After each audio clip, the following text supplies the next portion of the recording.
Halo, selamat datang di Nanti Malam. Tempat di mana setiap kisah tak berhenti hanya sebagai cerita, tapi menjadi pintu menuju sesuatu yang tak seharusnya kamu buka. Malam ini, aku ingin membawamu ke sebuah kisah yang mungkin terasa akrab, tentang sekolah, teman, dan pesta Halloween, yang seharusnya cuma jadi hiburan. Tapi apa jadinya kalau malam perayaan itu berubah jadi malam terakhir, yang diingat seseorang sebelum semuanya menghilang begitu saja? Di dunia ini nggak semua perayaan adalah alasan untuk tertawa. Ada beberapa malam yang justru jadi waktu paling mudah bagi yang tak kasat mata untuk ikut bermain. Dan malam Halloween adalah salah satunya. Malam ketika batas antara dunia manusia dan dunia arwah jadi setipis kabut. Malam ketika setiap tawa bisa terdengar seperti jeritan, dan setiap bayangan di sudut mata mungkin bukan sekadar refleksi cahaya. Cerita ini terjadi di sebuah sekolah tua di pinggiran kota, yang dulunya pernah menjadi asrama Belanda zaman perang. Sekolah yang masih berdiri tegak meski sudah beberapa kali direnovasi, tapi ada satu ruangan yang gak pernah benar-benar tersentuh. Ruang bawah tanah di bawah aula utama. Kata orang, di sanalah dulu mereka menyimpan sesuatu. Bukan barang, bukan dokumen, tapi seseorang. Dan setiap tahun pada malam Halloween, selalu ada yang mendengar suara langkah dari arah bawah panggung. Malam itu semua murid datang dengan kostum lucu. Ada yang jadi vampir, penyihir, sampai hantu pocong-pocongan. Tapi di antara mereka ada satu sosok yang datang tanpa diundang. Dia nggak punya kostum, nggak punya wajah, tapi selalu tahu nama setiap murid yang ada di situ. Dan sejak listrik padam malam itu, satu persatu mulai menghilang. Gerbang sekolah terkunci, bukan dari luar melainkan dari dalam. Jadi sebelum kita lanjut, pastikan kamu sudah menutup pintu kamarmu. Matikan lampu, dan jangan pernah nengok ke belakang. Chloe boleh fresi ada yang berdiri di sana, karena bisa jadi malam ini dia ikut mendengarkan bersama kamu. Selamat datang di dunia cerita gelap. Selamat datang di Nanti Malam. Inilah kisah malam Halloween terakhir di sekolahku. Malam itu, sekolahku kelihatan beda banget. Biasanya kalau malam, tempat ini gelap sunyi dan cuma dijaga satu satpam di pos depan. Tapi malam ini, seluruh halaman diterangi lampu oranye, balon hitam putih, dan dekorasi labu plastik berjejer di sepanjang koridor. Dari jauh aja udah kelihatan meriah banget kayak sekolah internasional yang lagi ngadain festival. Kami semua udah lama nunggu acara Halloween ini. Soalnya ini pertama kalinya sekolah ngadain pesta kostum malam-malam, dan yang lebih gokil lagi, tempatnya di gedung lama, gedung tua di sisi timur sekolah yang katanya dulu bekas asrama Belanda. Guru-guru aja jarang banget masuk ke sana kalau nggak perlu, karena katanya hawanya ora enak. Aku Dimas datang agak telat. Kostumku pun nggak niat sama sekali. Cuman jubah hitam yang kupinjem dari ekskul teater, dan gigi plastik yang udah longgar. Tapi yang penting hadirlah ya. Teman-teman pada rame di halaman. Ada yang dandan jadi zombie, pocong, badut, vampir. Dan ada juga yang malah pakai seragam sekolah biasa tapi bilang, aku jadi murid arwah. Anak-anak SMA tuh emang aneh, tapi rame mereka bikin suasana seru banget. Begitu aku masuk ke aula utama, musik udah kenceng banget. DJs-nya dari anak kelas 12, pakai topeng tengkorak dan baju putih berdarah-darah. Efek make-up-nya bagus juga. Lala, teman sekelasku, langsung nyapa dari jauh. Dia dandan jadi penyihir lengkap, topi runcing tinggi dan jubah ungu. Pas aku deketin, dia malah ketawa. Wih Dim, kostummu kayak vampir yang baru bangun tidur, katanya. Yang penting niatlah. Daripada kamu penyihir tapi lipstiknya mirip darah ayam. Kami ngakak bareng. Suasananya masih cair. Tapi di antara suara musik dan tawa, entah kenapa malam itu ada sesuatu yang bikin perasaan gak enak. Kayak hawa dingin yang muncul tiba-tiba pas angin lewat. Aku sempat nengok ke arah belakang aula. Di sana ada lorong panjang menuju ruang UKS dan gudang alat olahraga. Tempat itu agak gelap karena lampu di bagian belakang cuma nyala separuh. Pas aku lihat ke sana, aku ngelihat sesuatu. Bayangan putih jalan pelan banget ke arah ruang UKS. Awalnya kupikir itu cuma salah satu panitia yang lagi ganti kostum atau bagian dekorasi. Tapi yang aneh, langkahnya nggak ada suaranya.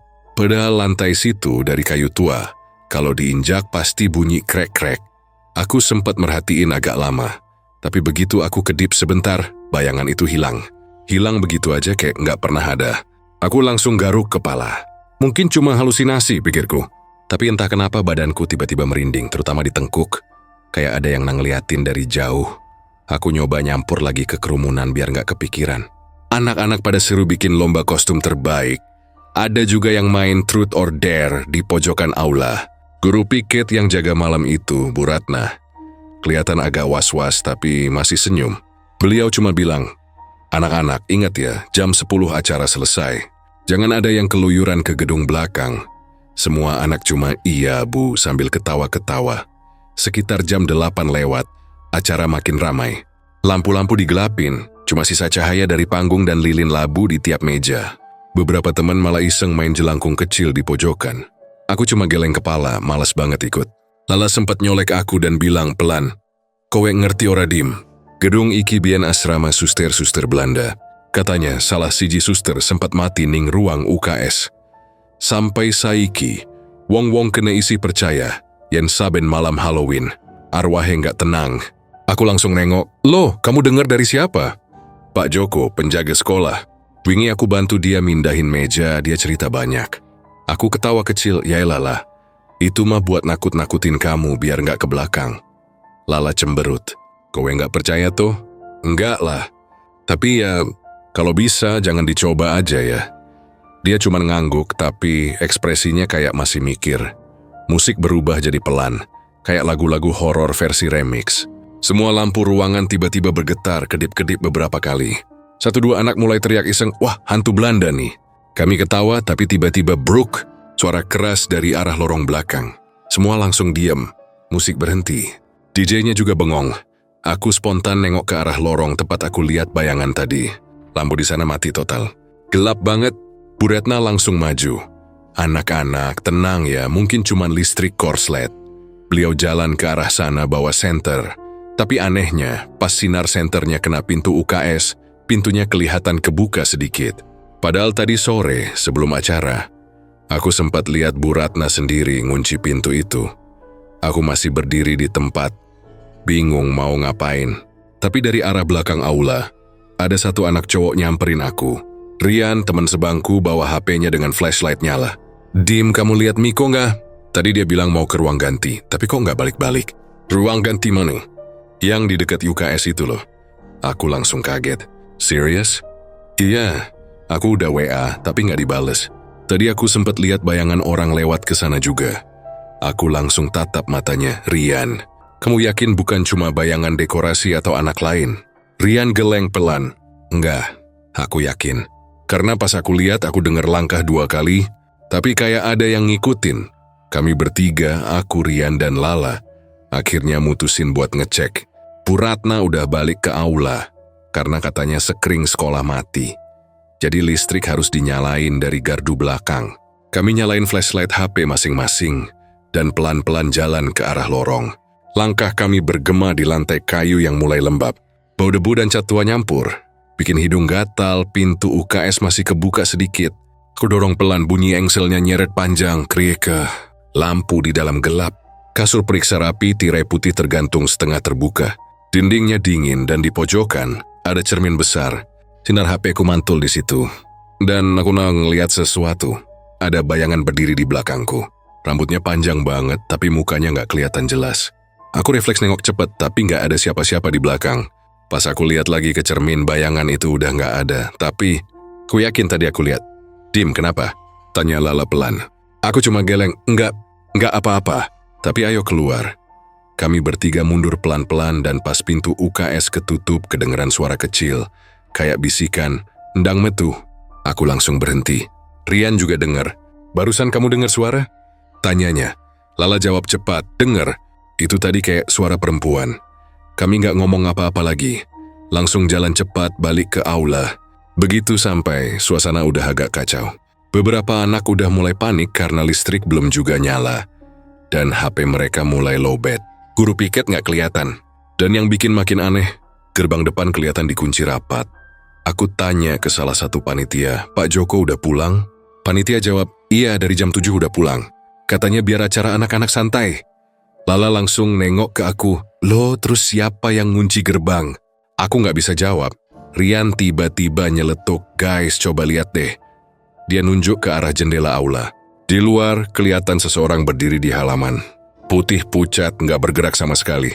Dia berdiri di bawah lampu taman yang redup. Kepala sedikit miring. Beberapa anak mikir itu panitia yang bercanda. Tapi pas mereka nyorot HP ke arah sana, sosok itu hilang, kayak kabut yang tersapu angin. Tiba-tiba dari arah lorong belakang lagi, terdengar suara langkah kaki cepat. Cok, cok, tok. Semua yang di aula langsung nengok ke sana. Lala pegangan ke lenganku, matanya melebar. Demi kowe krangguto. Aku cuma ngangguk pelan. Tenggorokanku kering. Langkah itu makin deket, makin jelas. Lalu berhenti tepat di depan pintu aula. Tapi nggak ada siapa-siapa. Cuma terdengar suara napas berat, pelan. Seperti seseorang berdiri di seberang pintu kayu itu. Lalu tiba-tiba dak. Pintu aula digedor keras banget. Anak-anak teriak, sebagian lari ke belakang panggung. Aku, Rian, dan Lala berdiri di tempat. Jantung rasanya mau copot. Setelah beberapa detik, pintunya berhenti digedor. Sunyi. Senyap banget. Sampai akhirnya dari sela bawah pintu, ada sesuatu yang jatuh. Sebuah gelang kain berwarna merah. Aku langsung jongkok ngambil gelang itu. Itu gelang yang tadi sore dipakai Miko. Aku inget banget dia nunjukin ke aku, katanya. Gelang itu penjaga keberuntungan.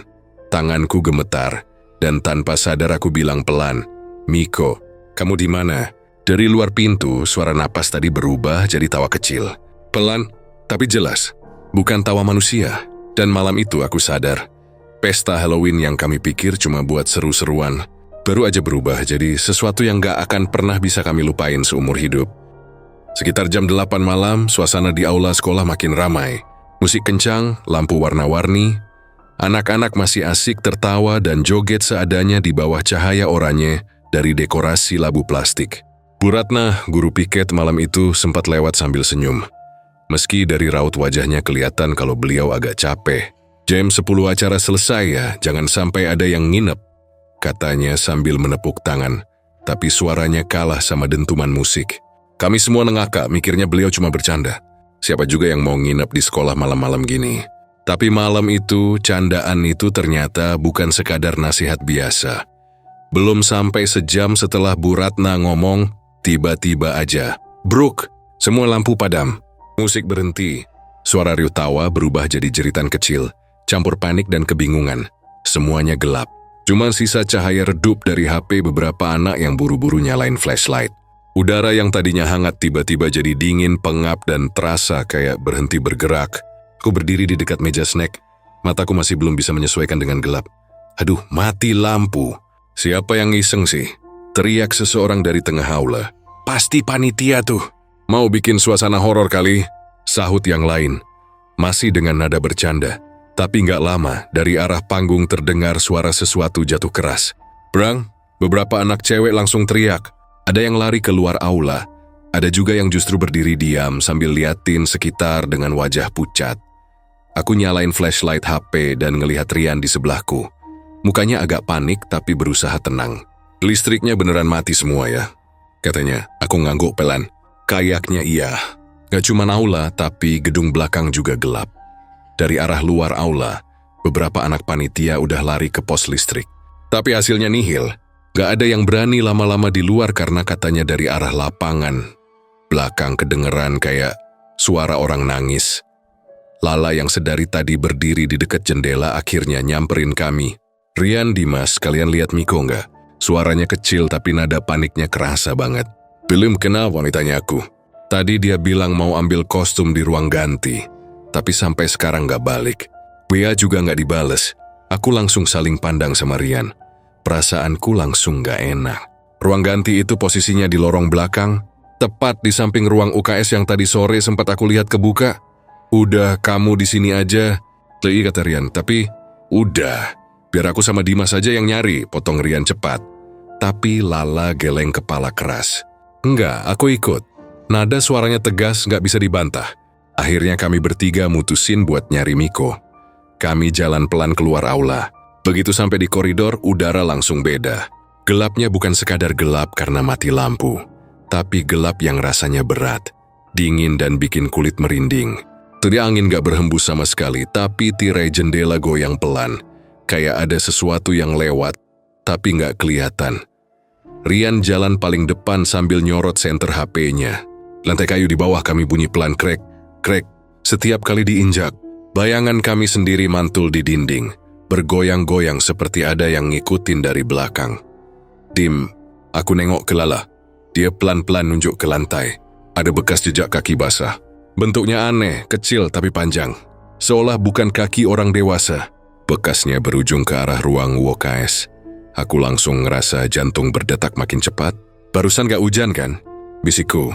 Enggak, dari tadi panas, jawab Rian. Kami pelan-pelan ngikutin jejak itu sampai depan ruang UKS. Pintu ruangannya setengah terbuka, dan dari celahnya keluar hawa dingin banget. Dingin yang gak wajar kayak AC dibuka full padahal listrik aja mati. Aku dorong pintunya pelan. Krik. Udara di dalamnya makin menusuk. Kasur periksa di tengah ruangan kelihatan jelas disinari flashlight kami, tapi ada sesuatu di atasnya. Sebuah kostum badut, penuh noda gelap kayak darah yang udah kering. Dan di sampingnya ada sepatu sekolah. Sepatu Miko. Lala langsung nutup mulutnya menahan teriak. Rian mendekat pelan. Miko! Panggilnya pelan banget, suaranya hampir gak keluar. Gak ada jawaban. Tapi dari belakang tirai putih di pojokan terdengar suara napas. Pelan berat seperti orang tidur tapi agak tersengal. Aku dan Rian saling pandang. Tanpa sadar aku bilang pelan, Miko, itu kamu bro. Tirai itu tiba-tiba gerak sedikit. Lala mundur. Dim, oyo disamper dim. Ora api kerasane. Katanya lirih. Suara Jawa halusnya keluar tanpa sadar. Dan entah kenapa bikin bulu kuduku makin berdiri. Aku tahan napas. Rian melangkah maju satu langkah lagi lalu. Tirai itu jatuh sendiri ke lantai. Kosong, cuma kasur dan tembok. Gak ada siapa-siapa di sana. Suara napasnya hilang, berganti jadi keheningan yang bikin telinga berdenging. Kami bertiga mundur perlahan, tapi sebelum sempat keluar, tiba-tiba dari speaker aula di kejauhan terdengar suara aneh. Bukan musik, tapi seperti rekaman rusak. Bunyi bercampur suara anak kecil ketawa. Suara itu terdengar di seluruh gedung, menggema. Lala udah gemetaran. Dimas, ayo balik. Aku ora gelem ning kene maneh. Kami langsung lari keluar lorong menuju aula. Tapi begitu sampai di pintu samping, ternyata gerbang belakang sekolah, yang tadi sore masih terbuka udah dikunci. Kami nyoba dorong, tapi nggak bisa. Rian sempat nengok dari sela pintu, dan melihat rantai besi tebal melilit gagang gerbang. Padahal, penjaga sekolah udah pulang dari sore. Kami muter lewat taman belakang, berharap bisa lewat pintu kecil di dekat gudang alat olahraga. Tapi begitu sampai sana, yang kami lihat justru bikin kami saling diam. Di tengah taman, di bawah pohon beringin besar ada sosok berdiri. Bajunya putih lusuh, rambutnya panjang sampai hampir nyentuh tanah. Tapi bukan itu yang bikin kami ngeri. Tangannya seperti mengarah ke kami, dia nggak bergerak. Cuma berdiri diam, matanya nggak kelihatan karena tertutup rambut. Tapi entah kenapa, kami semua tahu. Dia sedang menatap kami, Lala terisak kecil. Aku pengen balik, Dem. Ayo balik, aku angguk cepat. Ayo. Kami berbalik dan lari secepat mungkin ke arah aula. Tapi pas kami sampai di sana, suasana udah kacau banget. Anak-anak yang tadinya di dalam sekarang udah pada di luar ruangan, teriak-teriak panik. Beberapa nangis, beberapa bingung.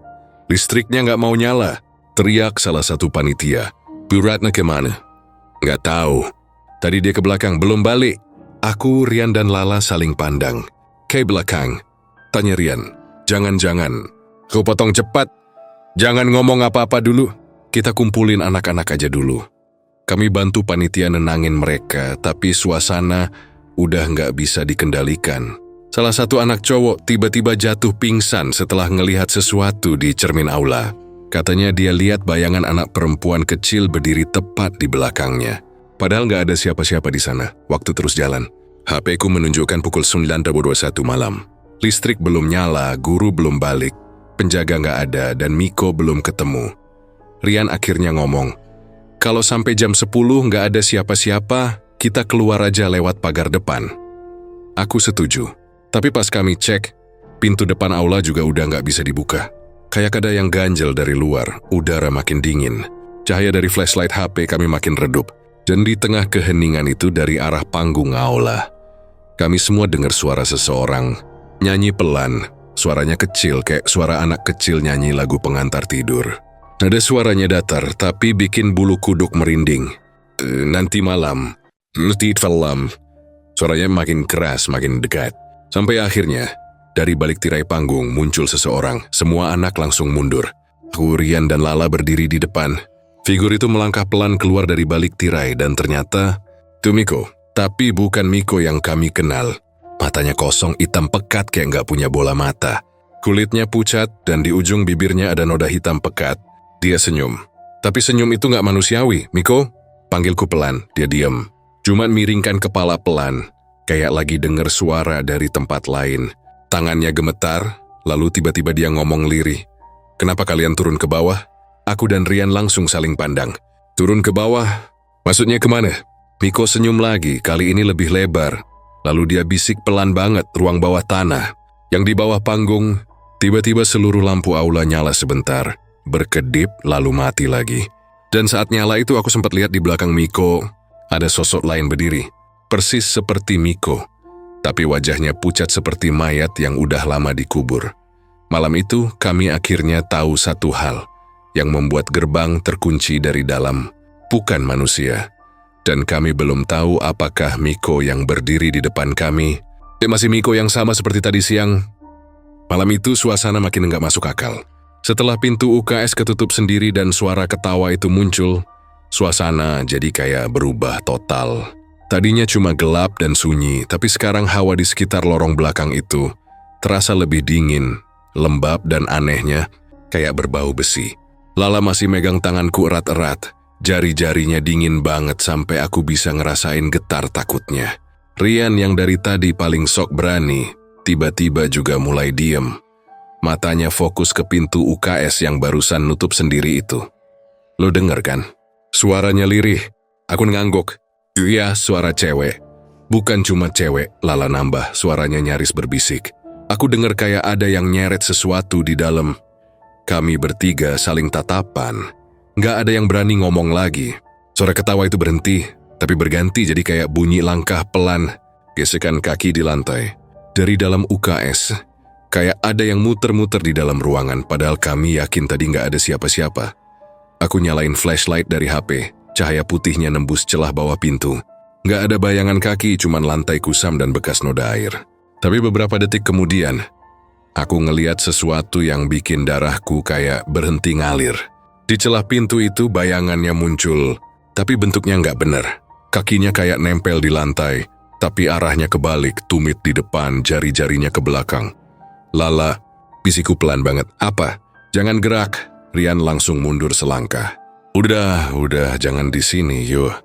Kami pelan-pelan jalan mundur, tapi belum sempat jauh, pintu UKS itu tiba-tiba gedor. Kebuka lebar. Cahaya HP-ku refleks mengarah ke dalam. Kosong, nggak ada siapa-siapa. Kasur periksa masih di tempatnya. Meja kecil di pojok masih sama.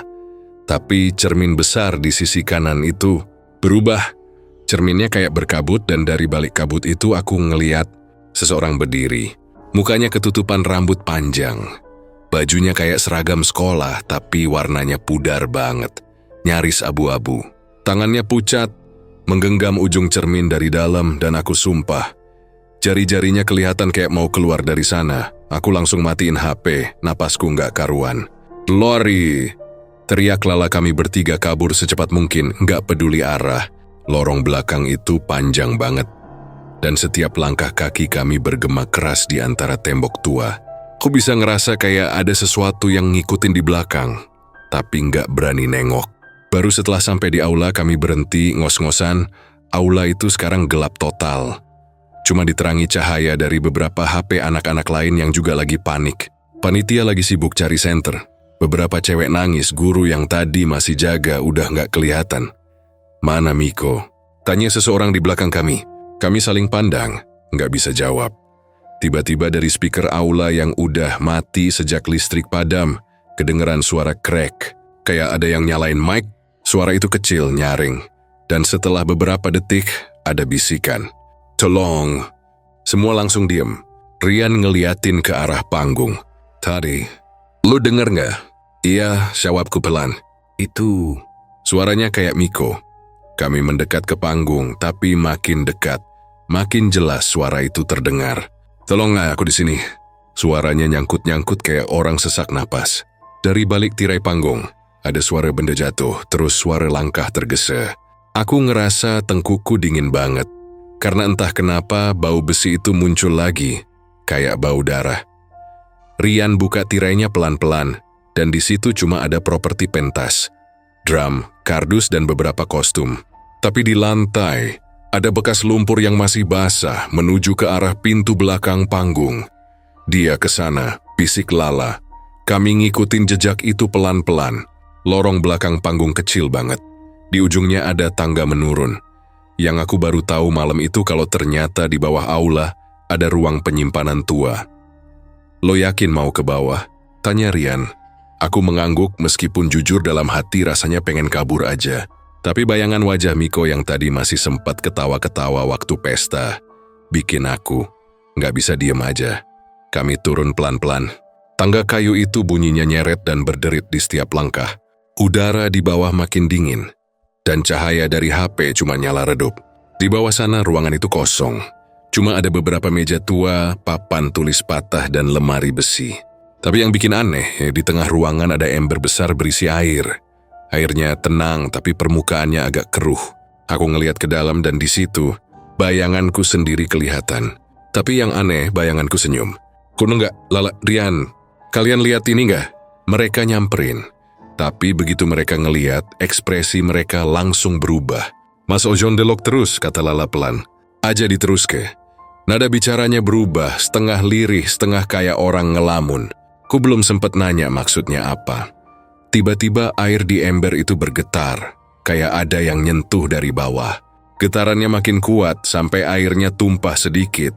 Tiba-tiba dari permukaan air itu muncul tangan. Pucat, dingin dan kurus banget, nyeret keluar sesuatu. Kami bertiga mundur bareng-bareng, tapi benda itu udah muncul setengah. Itu topeng Halloween.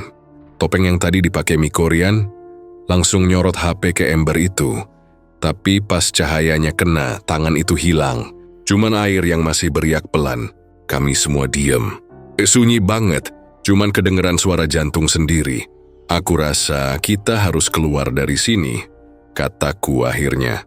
Tapi waktu kami balik ke tangga, tangganya nggak ada. Dindingnya rata, kayak nggak pernah ada jalan ke atas. Lala langsung panik. Koki songene. Berkuisi ono tanggane. Aku negesin mata, nyari apapun. Tapi yang kelihatan cuma tembok semen kotor dan bercak-bercak hitam. Rian mulai teriak-teriak, mukul tembok pakai senter. Hei, tolong. Ada orang menggak di atas, tapi nggak ada jawaban.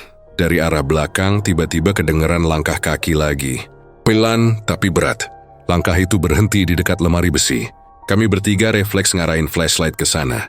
Dan sesuatu jatuh dari atas lemari. Foto itu udah tua banget. Warnanya pudar. Di dalamnya ada sekelompok murid Belanda dengan seragam lama. Berdiri di depan gedung yang sama kayak sekolah kami.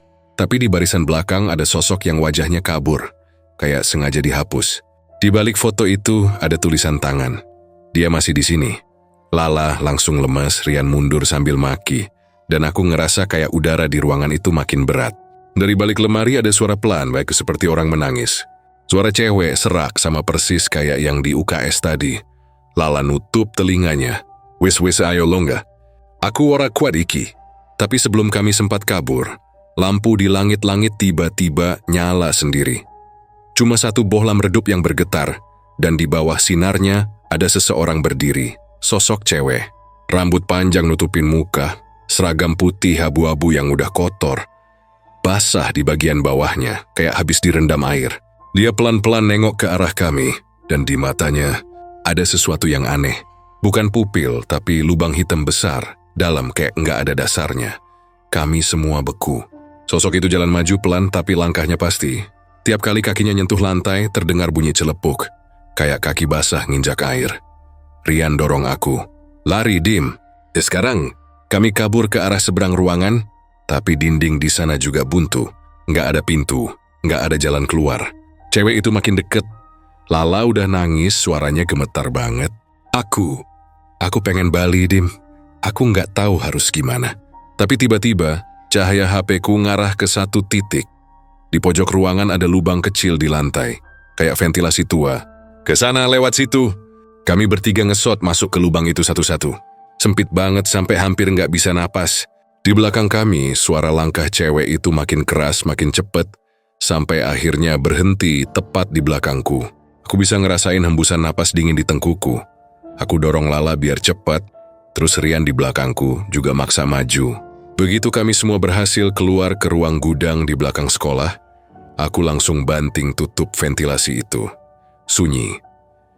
Kami duduk di lantai, ngos-ngosan, nggak ada yang berani ngomong. Dari balik ventilasi, kedengeran suara pelan, "Kalian belum selesai." Aku nggak tahu itu mimpi atau bukan. Tapi waktu aku lihat tangan Lala, di pergelangannya ada bekas jari. 4 panjang dan warnanya biru keunguan. Dia cuma menatap aku lama, terus bilang pelan, "Dimas, aku tadi dengar dia nyebut namamu. Aku Nelen Ludah." Dia ngomong apa? Dia bilang, "Giliranmu." Dan saat itu juga dari arah aula bunyi mic yang udah mati lagi-lagi nyala sendiri. "Giliranmu, Dimas." Aula itu udah nggak kayak sebelumnya. Semua kursi dan meja yang tadi berantakan kini tertata rapi lagi, seolah nggak pernah ada kerusuhan. Tapi yang bikin bulu kuduku berdiri bukan itu. Di tengah aula, di atas panggung, ada seseorang berdiri diam, membelakangi kami. Bayangan tubuhnya panjang karena pantulan cahaya dari HP-HP yang masih nyala di lantai. Dan aku tahu bahkan sebelum dia menoleh siapa yang berdiri di sana. Miko, tapi bukan Miko yang aku kenal. Bajunya kotor, setengah sobek, rambutnya menutupi sebagian muka, dan kulit di bagian lehernya kayak memar, kehitaman. Dia diam aja, tapi kepalanya sedikit miring ke kanan, kayak nunggu seseorang buat nyapa. "Miko!" Panggil Rian ragu-ragu. Miko nggak jawab, tapi pelan-pelan, dia mulai balik badan. Aku nyalain flashlight ke arahnya, dan nyesel, matanya kosong, pupilnya nyaris nggak kelihatan, cuma putih semua. Mulutnya sedikit terbuka, dan dari sela bibirnya ada air bening menetes, tapi bukan air liur. Lebih kayak air kolam. Bau amisnya langsung nyambar, bikin perutku mual. Dia melangkah turun dari panggung, pelan tapi pasti. Langkahnya berat, dan setiap kali kakinya nginjak lantai, terdengar suara celepuk seperti waktu kami dikejar sosok di bawah aula tadi. "Rian," bisikku pelan. "Itu bukan Miko." "Aku ngerti," jawabnya cepat. "Tapi dia, kenapa bisa di sini?" Entah, kami mulai mundur. Tapi Miko terus maju, matanya nempel ke arahku.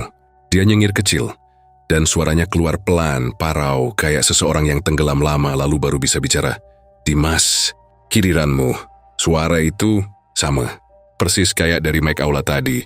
Lala teriak, lari dim. Kami kabur ke arah koridor kiri, tapi langkah Miko makin cepat. Aku sempat nengok sedikit dan sumpah, dia nggak lari, tapi melayang pelan, kayak nggak napak di lantai. Tangannya terulur, jari-jarinya panjang banget kayak tulang tanpa daging. Kami ngelewatin ruang guru, terus belok ke arah toilet. Aku pikir bisa ngunci diri di sana sebentar, tapi begitu kami masuk aku baru sadar. Ini toilet cowok yang pintunya tadi aku lihat kebuka. Dengan tulisan merah itu, pintunya masih sama. Tulisan itu masih jelas kebaca. "Jangan percaya siapapun malam ini." Miko udah bukan Miko, darahku langsung dingin. Rian ngunci pintu dari dalam, napas kami kacau. Suara langkah di luar berhenti tepat di depan pintu. Ada ketukan pelan, tok tok tok, lalu suara Miko lagi, "Dimas, buka." Aku kedinginan. Aku nutup mulut Lala biar dia nggak nangis keras. Rian berdiri di depan pintu, siap kalau harus lari. Tapi dari bawah celah pintu, kami bisa lihat ada sesuatu menetes. Air, tapi warnanya kehitaman, dan bau amisnya makin kuat. Rian mundur. Dia nangis darah dim. Aku nunduk dan ya, cairan itu bukan air biasa. Terlalu pekat, terlalu hitam. Beberapa detik kemudian pintu digedor kenceng banget. "Pam, Pam!" "Pam!" Lala menjerit. Aku teriak ke arah pintu, "Miko, kalau itu lu beneran jawab. Kapan terakhir kita makan bareng di kantin, hah?"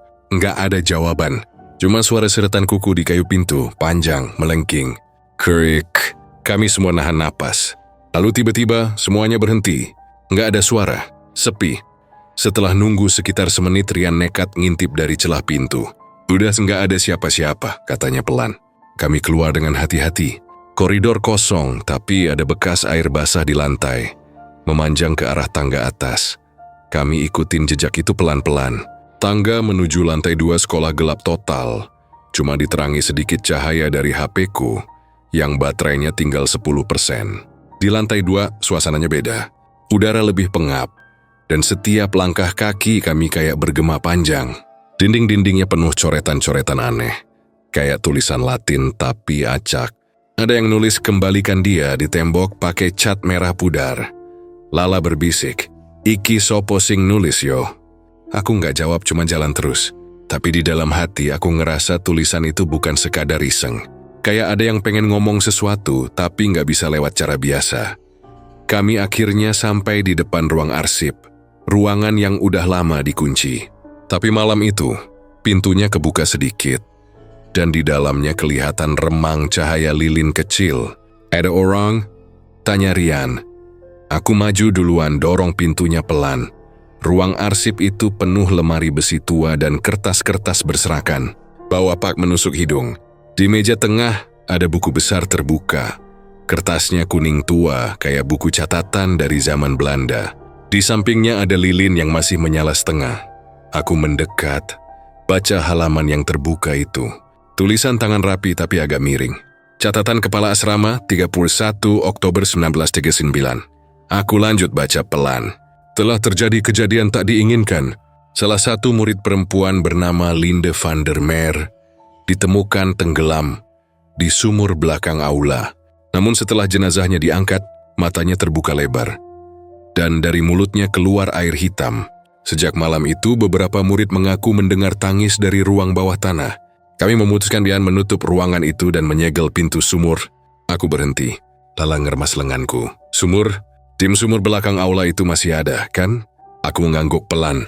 "Iya, tapi udah ditutup sama paving sejak lama." Rian ambil buku itu, ngebalik beberapa halaman. Di halaman terakhir, ada tulisan tangan lain beda gaya. Tulisan itu kelihatan lebih kasar, tergesa-gesa. "Dia belum pergi. Linde bukan cuma arwah. Dia marah. Dia ingin teman, kami saling pandang." Semuanya mulai masuk akal. Sosok cewek yang kami lihat, bau air, bahkan suara serak itu, bisa jadi Linde, arwah murid Belanda yang tenggelam. Tapi sebelum kami sempat mikir lebih jauh, dari luar ruangan kedengeran suara langkah cepat. Kami semua nunduk refleks. Lampu HP-ku berkedip lalu mati total. Lilin di meja ikut padam. Tapi entah kenapa, ruangan itu nggak gelap total. Ada cahaya samar dari arah pintu. Warna biru pucat kayak pantulan air. Dari celah pintu, bayangan kaki muncul. Tapi langkahnya bukan satu orang.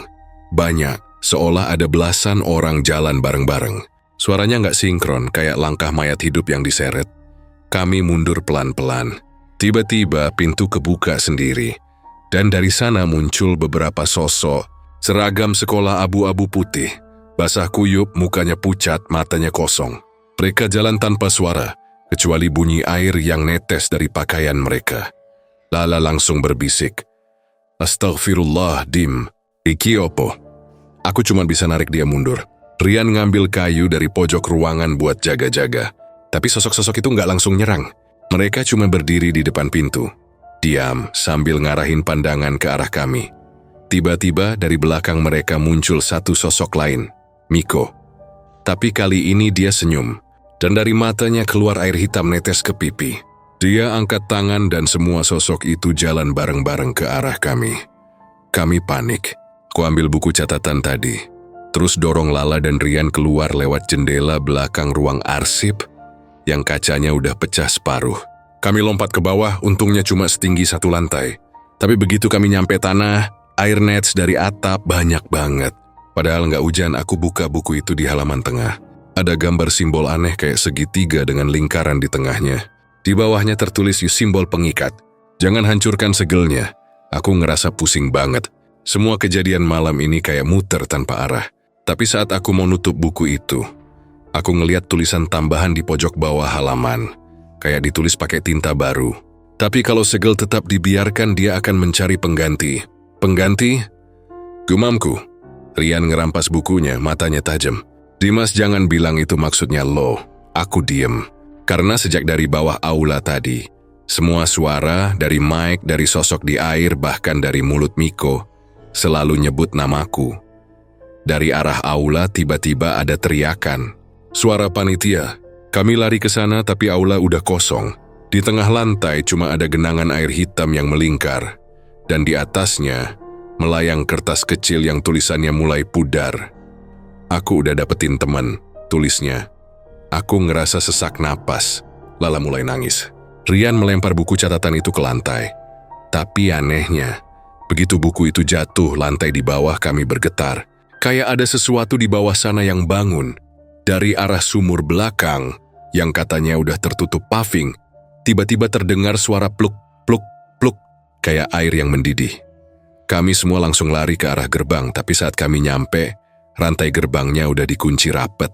Aku gedor-gedor, teriak minta tolong, tapi nggak ada siapapun di luar sana. Jalan depan sekolah gelap total. Lala nyender ke tembok, suaranya gemetar. Iki Raisometu, Dim. Raisometu. Rian nyorot HP-nya ke rantai gerbang, tapi cahayanya malah mantul ke arah dalam. Dan dari sana kami lihat seseorang berdiri di tengah halaman. Sosok perempuan berambut panjang, seragam putih abu-abu, tangan kirinya menggenggam topeng Miko. Dia ngelangkah pelan ke arah kami, tapi yang bikin darahku membeku, setiap kali kakinya melangkah, paving yang dia injak berubah jadi basah dan hitam. Dia berhenti sekitar 5 meter di depan kami, lalu senyum kecil. Giliranmu Dimas, katanya pelan, dalam bahasa Belanda yang entah kenapa aku bisa paham artinya. Aku mundur, tapi gerbang di belakangku makin dingin, kayak membeku. Lala ngeraih tanganku, tapi kulitnya juga terasa aneh, licin dan dingin, kayak tangan yang baru keluar dari air. Aku nengok ke dia, dan matanya perlahan berubah putih. Sebelum aku sempat nyadar sepenuhnya, suara itu muncul lagi. Suara yang dari tadi terus ngikutin kami sejak malam dimulai. Suara perempuan itu serak dan tenang. Sekolah ini bukan tempat kalian berpesta. Ini tempatku menunggu teman-temanku kembali. Cahaya HP mati. Dunia langsung gelap. Dan yang terakhir aku dengar cuma suara air menetes. 1, 2, 3 kali. Lalu bisikan di telingaku. Selamat datang Dimas. Dan malam itu benar-benar jadi malam Halloween terakhir di sekolahku. Miko berdiri di tengah aula dengan tubuh kaku, persis kayak patung. Dia nggak nyaut waktu kami datang, cuma menatap lurus ke depan seolah pandangannya nembus ke arah dinding yang gelap. Lampu darurat dari HP-HP yang masih nyala bikin wajahnya kelihatan jelas, pucat, keringatan, tapi matanya kayak kosong. Kayak bukan Miko yang biasanya suka bercanda dan paling ribut di kelas. Lala langsung lari kecil ke arahnya. Mik, kamu kemana aja sih? Tadi kita udah keliling nyariin kamu loh. Di ruang ganti di UKS di belakang aula juga. Tapi Miko cuma menoleh pelan. Ada senyum tipis di wajahnya, tapi bukan senyum biasa. Lebih mirip kayak refleks, kaku, dan di ujung bibirnya aku lihat noda hitam. Awalnya aku kira tanah, tapi pas lampu HP Lala menyorot lebih dekat, warnanya pekat banget. Kayak darah yang udah mengering. Aku baru aja dari bawah. Katanya pelan, suaranya serak kayak baru bangun tidur. Aku refleks nanya, bawah mana Mik? Miko nggak langsung jawab, dia cuma ngangkat jari dan nunjuk ke lantai kayu aula. Aku dan Rian saling pandang. Semua orang tahu bahwa aula itu udah lama dikosongin. Dulu katanya tempat nyimpen barang-barang peninggalan zaman Belanda. Tapi beberapa guru pernah cerita juga, dulu sempat jadi tempat darurat buat naruh mayat tentara pas masa perang. Kabar itu udah jadi kayak legenda di sekolah kami. Cuma cerita, nggak pernah ada yang berani buktiin. Tapi malam itu, entah kenapa kata bawah dari mulut Miko bikin bulu kuduku langsung berdiri. Lu serius, Mik? Lu turun ke bawah aula? Tanya Rian setengah nggak percaya. Miko nengangguk pelan. Gerbang besi di bawah panggung. Kebuka sendiri, katanya lirih. Aku ngerasa tenggorokanku kering. Gerbang besi di bawah panggung itu bahkan guru juga nggak punya kuncinya. Katanya, udah dilas dari dalam sejak puluhan tahun lalu. Lala melangkah mundur pelan. Miko, kamu kenapa sih ngomongnya aneh gitu? Miko tiba-tiba nyengir kecil. Enggak, aku cuma pengen lihat sesuatu. Tapi ternyata mereka juga lihat aku. Nadanya datar tapi dingin banget. Aku ngerasa hawa di ruangan berubah. Dingin yang bukan dari udara malam, tapi kayak ada sesuatu yang menyerap kehangatan. Di sekitar kami, Rian langsung bisik di telingaku. Bro, ini orang beneran Miko nggak sih? Gue ngerasa ada yang beda. Aku cuma bisa ngangguk pelan. Mataku nggak bisa lepas dari Miko, terutama dari matanya. Pupila matanya kayak membesar, sampai bagian putihnya hampir nggak kelihatan. Dan waktu dia berkedip, aku yakin. Aku lihat sesuatu bergerak di balik kelopak matanya. Kayak bayangan hitam berputar pelan. Lala mulai gemetar. Udah deh, kita keluar aja. Ini tempat makin nggak bener. Kami bertiga mundur pelan. Tapi Miko tiba-tiba ngomong lagi, suaranya makin serak. Kenapa buru-buru lah? Di bawah masih banyak yang belum naik. Dia nunjuk ke lantai lagi terus ngelangkah maju 1 langkah. 2 langkah, sampai dia berdiri tepat di bawah lampu gantung yang mati. Sekilas aku lihat kakinya kotor banget, kayak abis jalan di lumpur. Tapi anehnya nggak ada bekas tanah di lantai tempat dia berdiri. Mi, lu ngapain di bawah? Tanyaku nyaris berbisik. Dia ngangkat kepalanya, matanya mendongak pelan. Ada suara yang manggil. Katanya aku harus buka kuncinya. Katanya udah waktunya mereka keluar. Kalimat itu pelan banget tapi cukup jelas buat bikin semua orang yang masih di aula berhenti ngomong. Suasana langsung hening. Cuma ada suara detak jam dinding tua yang menggantung di sisi aula. Detik demi detik terasa lama banget. Tiba-tiba dari arah panggung terdengar bunyi gedebuk. Keras, kayak sesuatu jatuh di bawah panggung. Semua orang refleks nengok. Rian langsung ngarahin senter HP-nya ke sana. Tapi cuma kelihatan celah kecil di antara papan kayu. Dan dari celah itu, keluar sesuatu yang bergerak. Pelan, hitam, lendir, anjir. Apa ya, guys? Rian mundur 1 langkah, suaranya bergetar. Benda itu terus keluar kayak merayap. Dan di antara kegelapan itu muncul tangan. Bukan tangan manusia biasa. Kulitnya pucat keabuan, kukunya panjang. Dan ada darah kering di ujung-ujungnya. Lala langsung teriak kencang. Dimas. Lari. Kami semua spontan kabur ke arah pintu utama aula. Tapi pintu itu gak bisa dibuka.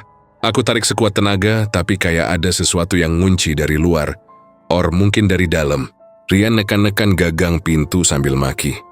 Kok gak bisa dibuka sih, bangsat? Dari belakang suara Miko makin jelas. Dia ketawa pelan tapi aneh. Ketawanya kayak 2 suara yang tumpang tindih. Lo, kok lari? Itu saya cuma pengen kenalan. Aku nengok sekilas. Dan di belakang Miko, dari celah panggung yang gelap muncul sosok-sosok lain.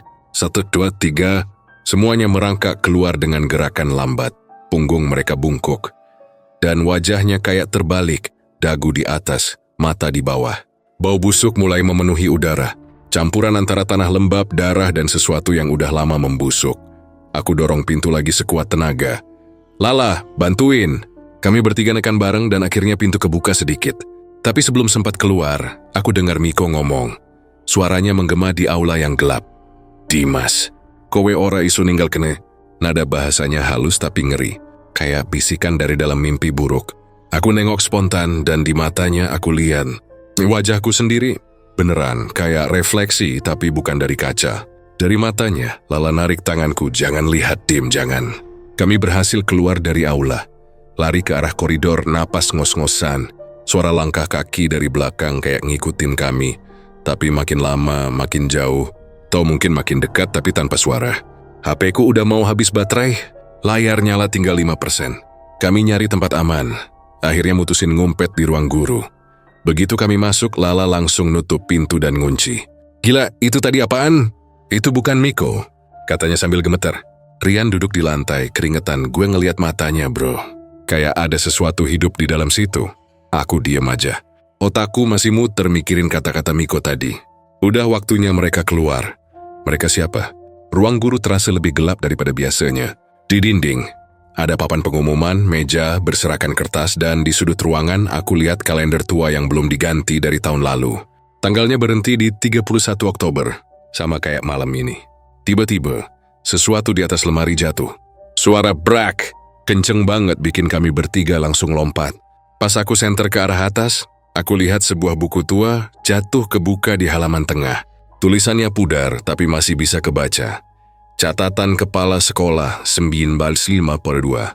Aku ngambil buku itu, jantung masih deg-degan. Lala berbisik, buka aja, Dim. Siapa tahu ada petunjuk. Halaman pertama yang kebuka berisi tulisan tangan yang bergetar, kayak ditulis dengan terburu-buru. Isinya gini. Malam ini kami tak bisa lagi menahan mereka. Pintu bawah aula telah terbuka. 1 anak hilang. Mungkin dikorbankan. Kami sudah peringatkan. Tidak boleh ada perayaan setiap tanggal ini. Tapi murid-murid keras kepala, dan akhirnya gerbang itu memanggil lagi. Aku ngerasa darahku berhenti mengalir sesaat. Lala nutup mulutnya, Rian cengkeram bahuku kuat banget. Gerbang itu, maksudnya yang di bawah panggung? Tanya Lala, aku cuma bisa ngangguk. Jadi selama ini, legenda itu bukan sekadar cerita murahan. Dari luar terdengar suara langkah kaki pelan. Tok, tok, tok. Pelan banget tapi teratur. Aku matiin senter, kami bertiga tahan napas. Langkah itu berhenti tepat di depan pintu ruang guru. Lalu ada suara napas. Berat, panjang. Seseorang or sesuatu berdiri di sana, Dimas. Suara itu lirih banget, tapi aku kenal. Itu suara Miko. Cuma sekarang lebih berat, kayak dua orang ngomong bareng. Buka dem. Aku udah nunggu dari bawah. Lala mulai nangis pelan. Jangan dibuka, tolong jangan dibuka. Rian nyenggol bahuku berbisik.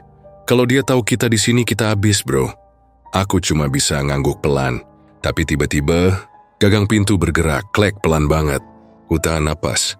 Jantungku berdetak keras sampai telingaku berdenging. Lala nutup mulutnya dengan tangan. Matanya berkaca-kaca. Rian ngangkat kursi siap mukul kalau pintu kebuka. Tapi pintu itu nggak kebuka. Dia cuma bergerak sedikit lalu berhenti. Setelah beberapa detik langkah itu menjauh. Sunyi, kami bertiga duduk di lantai, nggak ada yang berani ngomong. Sampai akhirnya aku sadar. Di bawah pintu ruang guru, ada sesuatu yang menyelinap masuk. Kayak kertas tapi basah. Aku ambil pelan-pelan. Di atasnya cuma ada tulisan dengan tinta merah. Entah darah atau spidol. Yang udah agak pudar. Kalian semua sudah dibuka jalannya. Jangan coba kabur. Satu dari kalian harus tinggal. Aku langsung jatuhin kertas itu. Rian nyeletuk, anjir. Ini apa maksudnya? Tapi sebelum aku sempat jawab, dari arah jendela belakang, kami dengar suara pelan banget, kayak nyanyian anak kecil. Liriknya samar, tapi nadanya jelas. Dan yang bikin bulu kudukku berdiri, aku kenal lagu itu. Lagu yang dulu sering dinyanyiin Miko waktu bercanda di kelas. Kami bertiga berdiri di depan papan kayu tua yang menutup pintu akses ke ruang bawah tanah. Tangannya sudah terasa kaku karena dingin. Napas kami berhembus pelan. Tapi rasanya tiap tarikan udara bikin dada sesak. Ku menarik napas panjang, lalu dorong papan itu perlahan. Ayo, ini jalan satu-satunya, kataku sambil memegang tanganku sendiri. Begitu papan terbuka, angin dingin langsung menerpa wajah kami. Bikin rambut Lala beterbangan, dan kulitku terasa kayak ditusuk jarum halus. Bau tanah lembab langsung menyergap hidung, tapi di balik itu ada aroma lain. Emisa, bau apa iki? Gumam Lala sambil menutup hidung. Entahlah, tapi nggak enak banget, jawabku pelan. Kami masuk pelan satu persatu, flashlight HP menyala, tapi cahayanya cuma sebatas beberapa meter. Tangga menurun panjang, dingin dan lembab. Di sisi dinding, lumut mulai nempel licin. Setiap langkah kaki kami bergema, tapi terdengar aneh. Kayak ada eko yang nggak normal. Rian yang biasanya paling pede, sekarang cuma diam, matanya mondar-mandir waspada. Lu rasa kita bakal nemu apa di bawah? Tanyanya lirih. Aku cuma bisa ngelengos. Rasanya bukan takut sama apa yang bisa kami temui, tapi lebih ke rasa nggak enak yang menyebar ke seluruh badan. Begitu sampai di lantai bawah, suasananya makin gelap. Lampu HP cuma bikin bayangan panjang dan bergerak aneh di dinding. Bau tanah semakin kuat dicampur bau. Entah, aku nggak bisa bilang apa, tapi bikin mual. Aku maju pelan sambil nyorot flashlight ke sekeliling.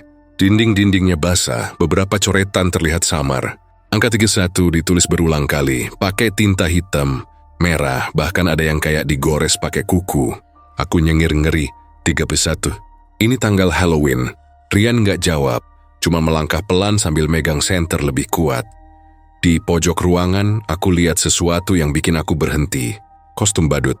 Berlumuran darah kering, mata kainnya koyak, tangannya basah kayak abis dicelupin darah. Bau amisnya makin kenceng begitu aku deketin. Gila, ini kostum Miko kan? Lala hampir menangis. Aku maju pelan, tapi ada sesuatu yang lebih aneh. Di samping kostum itu, ada HP Miko. Masih nyala. Layar menyala redup, tapi kameranya ngarah ke langit-langit. Aku angkat HP itu, dan pas aku lihat rekamannya, jantungku hampir copot. Di layar, aku lihat seseorang berdiri. Mukanya mirip Miko. Tapi di belakangnya ada bayangan lain. Sosok yang persis sama persis. Ukurannya sama, posturnya sama, tapi matanya Putih semua, kosong, kayak nggak ada kehidupan. Ini bukan Miko yang sebenarnya, aku bisik, suara sendiri bergetar. Lala megang tanganku erat. Diming aku ora pengen kenem. Ayo metu we. Aku menghela napas. Tapi aku tahu, keluar sekarang belum tentu aman. Di ruang bawah tanah itu, sesuatu masih menunggu. Kami jalan pelan. Flashlight menyapu dinding yang basah. Semakin jauh ke dalam, suara langkah kaki terdengar samar. Di awal aku kira itu gema langkah kami sendiri, tapi enggak. Suara itu beda. Ada ritme pelan, berat, kayak orang jalan tanpa sepatu, terus berhenti, lalu jalan lagi. Aku menunduk fokus ke lantai. Ada bekas kaki basah. Bukan sepatu, bukan sandal, tapi telanjang. Panjang besar, tapi bentuknya aneh. Jari-jarinya panjang, pucat. Dan beberapa terlihat bengkok ke arah yang nggak wajar. Aku mendongak. Di ujung lorong gelap ada cahaya pelan. Sepertinya lilin, tapi warnanya biru pucat. Bukan kuning atau oranye biasa. Kami maju pelan, tapi setiap langkah, udara makin dingin dan bau amisnya makin kenceng. Lala mulai gemetar parah. Dem, iki opo? Aku wedi. Ku megang bahunya, sabar. Kita harus lihat apa yang sebenarnya terjadi. Begitu kami sampai di tengah ruangan bawah tanah, pandangan kami terguncang. Di sana ada sesuatu yang lebih ngeri daripada kostum badut. Sosok berdiri di tengah ruangan, tinggi, kurus, pakai seragam sekolah lama. Abu-abu putih, tapi basah kuyup. Rambutnya panjang nutupi muka. Tapi satu mata kelihatan. Kosong menatap lurus ke arah kami. Aku menelan ludah. Sosok itu diam, tapi hawa yang keluar dingin banget sampai rasanya tulang ikut beku. Rian membisik. Itu Miko kan? Aku geleng pelan. Bukan, ini mereka. Arwahnya. Lala ngeremuk pelan.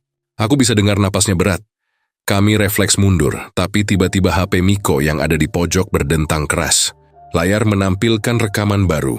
Sosok Miko asli, tapi mukanya pucat banget, matanya sayu. Mulutnya terbuka sedikit, napasnya tersengal. Tapi di belakang Miko, bayangan itu mengikuti, mendekat. Setiap kali Miko maju, bayangan itu ikut maju. Tapi selalu lebih cepat sedikit. Dan setiap kali bayangan itu menyentuh Miko, seolah Miko berubah. Bibirnya mulai ternoda hitam, matanya perlahan jadi putih. Aku nyengir ngeri. Dimas, kita harus, jangan dekat-dekat. Lala menjerit, tapi Rian justru penasaran. Dia maju beberapa langkah. Lihat nih, katanya sambil nyorot HP. Tapi begitu bayangan itu sadar ada cahaya, dia menoleh. Matanya langsung ke arah Rian. Aku nggak sempat teriak. Bayangan itu bergerak secepat kilat. Rian terjengkang mundur, tapi bayangan itu udah di depan dia. Tangan panjangnya meraih leher Rian. Aku langsung lari ke arahnya.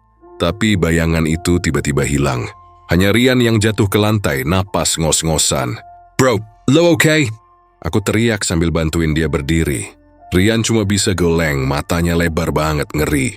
Itu bayangan tadi, gue lihat Miko asli. Tapi wajahnya berubah. Lala hampir nangis. Dim, kowe ngerti kan? Iki opo? Iki orang normal. Aku ngerasa lumpuh. Aku nggak ngerti harus gimana. Kami muter-muter nyari jalan keluar, tapi ruang bawah tanah itu kayak mazeh. Lorongnya berubah-ubah setiap langkah. Kadang lorong yang tadi kami lewatin pas balik, udah nggak ada.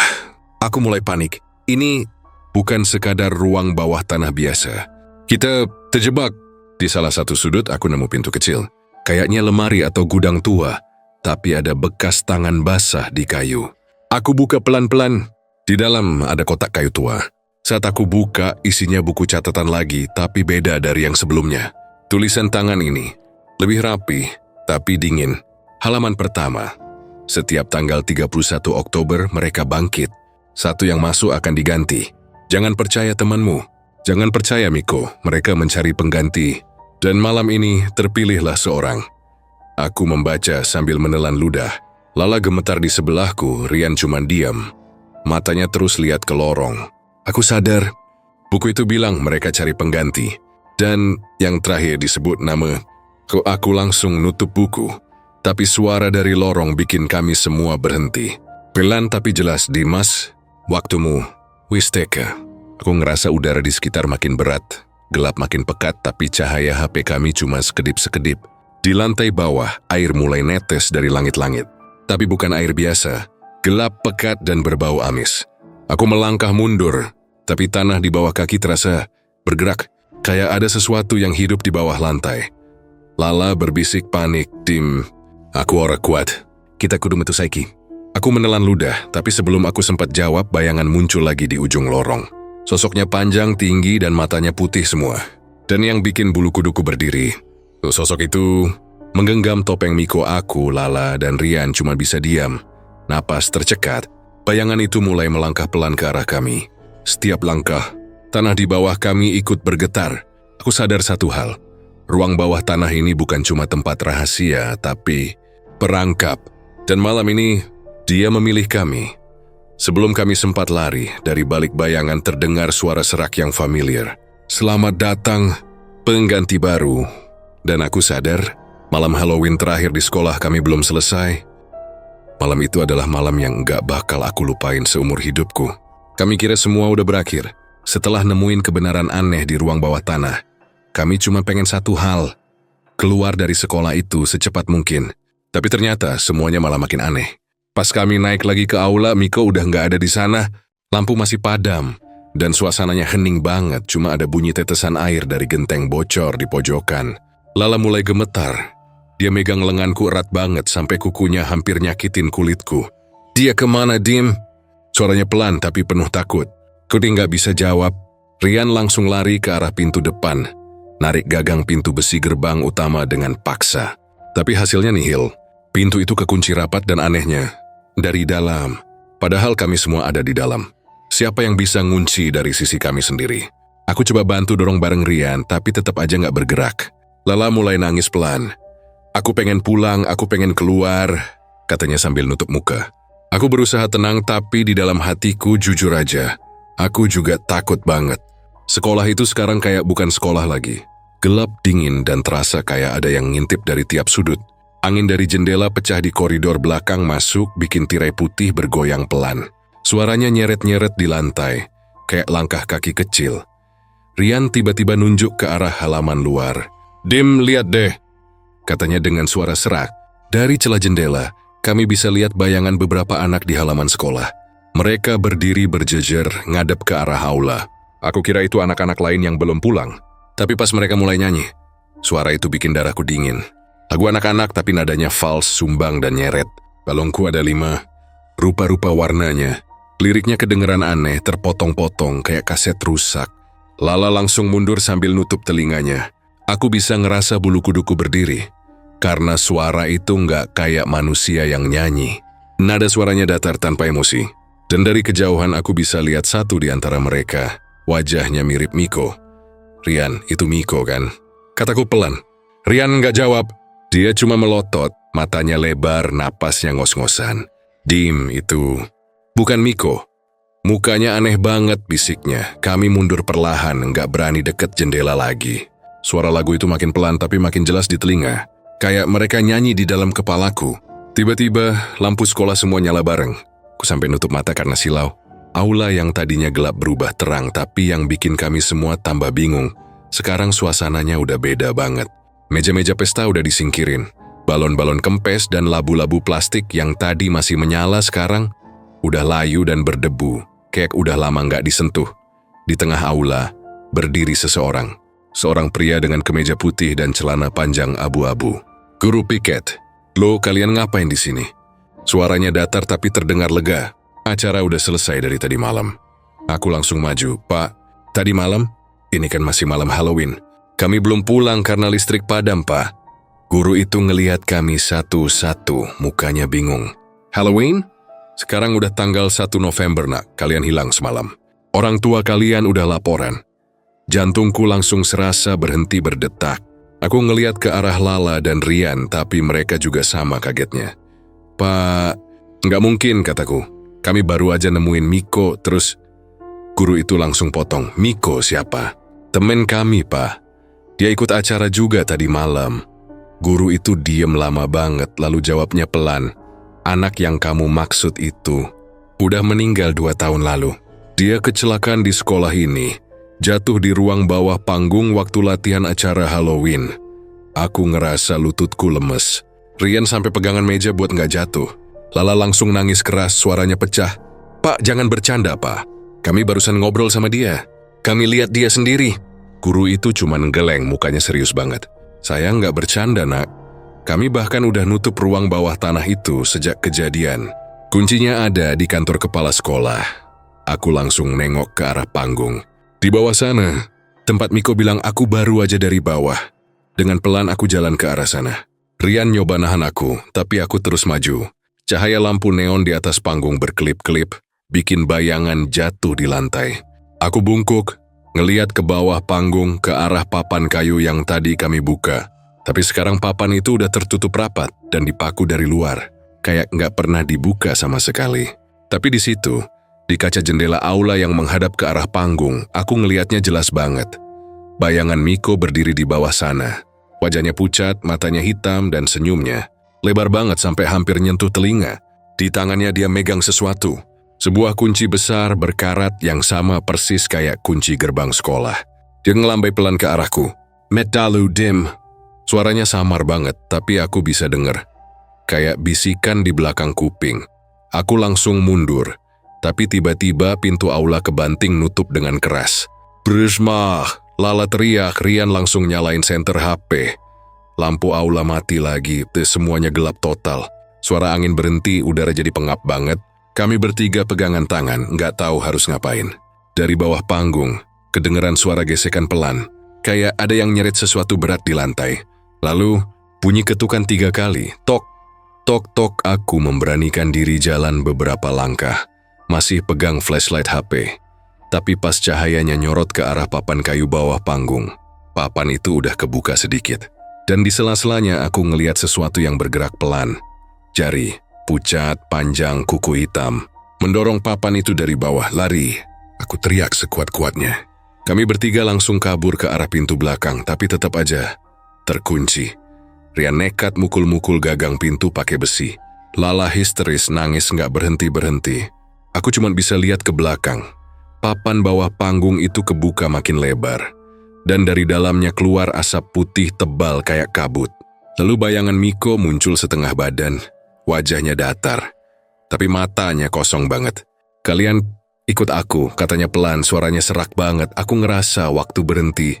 Tapi tiba-tiba semuanya terang lagi.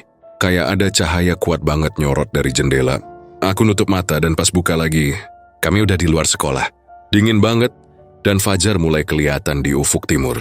Kami bertiga berdiri di depan gerbang yang kebuka lebar. Tapi anehnya, nggak ada satupun yang inget gimana kami bisa keluar. Rian masih gemetar, Lala udah kehabisan suara karena nangis. Aku cuma bisa duduk di tanah, nyoba bernapas. Beberapa menit kemudian, guru piket keluar nyamperin kami sambil manggil petugas keamanan. Dia kelihatan kaget banget. "Kalian beneran keluar sendiri? Padahal tadi saya baru dari dalam, nggak ada siapa-siapa," katanya. Aku nggak bisa jawab apa-apa. Aku cuma lihat ke arah gedung sekolah, ke jendela aula di lantai 2. Di sana, di balik tirai putih yang bergoyang pelan, aku bisa lihat Miko berdiri. Senyum, kali ini senyumnya nggak seram, tapi sedih. Di nulis tangannya masih ada kunci gerbang sekolah itu. Lalu dia pelan-pelan melangkah mundur, sampai akhirnya bayangannya hilang di telan gelap. Semenjak malam itu, setiap tanggal 31 Oktober, gerbang sekolah kami selalu terkunci dari dalam menjelang tengah malam. Nggak ada yang tahu siapa yang ngunci. Tapi beberapa orang bilang, kalau berdiri di depan gerbang pas jam 12 malam dan manggil nama Miko 3 kali, kamu bakal dengar suara kunci berputar dari dalam. Dan seorang bakal nyapa dari balik pagar, dengan suara pelan, "Metalu." Dan kalau kamu jawab sapaan itu, konon kamu nggak bakal bisa keluar dari sekolah itu lagi.